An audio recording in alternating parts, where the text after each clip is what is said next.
Tuloy na sa Miyerkules ang 5 hanggang 10 pisong dagdag pasahe sa LRT1. At para naman sa mga jeep, iniutos ni Transportation Secretary Vince Dizon na pag-aralan muli ang PUV Modernization Program. Saksi si Joseph Moro. Pagpasok ng Abril, taas pasahe ang sasalubong sa mga suki ng LRT1 dahil patutupad na sa April 2 ang 5 hanggang 10 pisong taas pasahe. Kaya ang dating minimum na pamasahe na 15 pesos magiging 20 pesos na. Ang dulo-dulong pamasahe naman mula Dr. Santos hanggang Fernando Poe Jr. sa Quezon City, dati 45 pesos magiging 55 pesos. Mas mura naman ang bahagya ang itinaas sa mga stored value ticket o beep cards.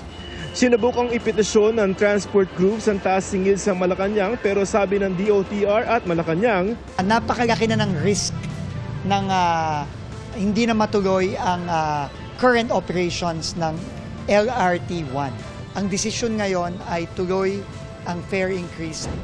Kundi po ako nagkakamali, nabanggit po ito na matagal na po dapat nagtaas ng presyo pero hino-hold po ito para po sa ating mga commuters. Pero tignan din po natin ang sitwasyon kapag kasama po kasi ito sa kontrata at hindi po itinupad o natupad ng gobyerno, mas magkakaroon po ng malaking problema ang ating mga commuters. Sabi noon ng Light Rail Manila Corporation o LRMC na pribadong kumpanya nagpapatakbo ng LRT Line 1, isang beses pa lamang sila na pagbigyan magtaas ng pamasahe simula na makuha nila ang kontrata noong 2014. Samantala sa mga nakadepende naman sa jeep, may pag-asang hindi patuluyang pagbawalan ang mga tradisyonal na jeep na itinuturing ng kolorum dahil hindi sumali sa Public Transport Modernization Program o PTMP. Sa pulong ng DOTR sa Grupong Manibela, sinabi ni Transportation Secretary Vince Dizon na kung siya lamang, payag siya na makapag-renew ng kanilang provisional authority ang mga tradisyonal na jeep habang may inaayos pa sa programa. Pinapaaral ulit ni Secretary Dizon ang programa sa isang komite na binuo niya at inaasahang magsusumite ng mga pagbabago rito.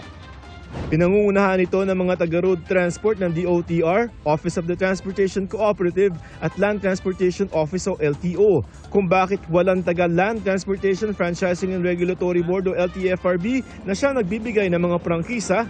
Hindi ibig sabihin nito ay magkakaroon tayo ng mga pagbabago sa LTFRB. I'm saying that categorically. Fresh eyes talaga. Kailangan bagong pananaw, bagong pagtingin ng programang to dahil aminado naman tayo na marami ding mga kailangan ayusin. Nagpapasalamat tayo dahil hiling natin ito sa ating sekretary nung nakaraang linggo pa, agad niya nang tinugunan. So dito pa lang, masasabi na natin na nakikinig siya. Umaasa ang Grupong Manibela na mailabas ang desisyon bago ang Semana Santa. Para sa GMA Integrated News, Joseph Morong ang inyong saksi.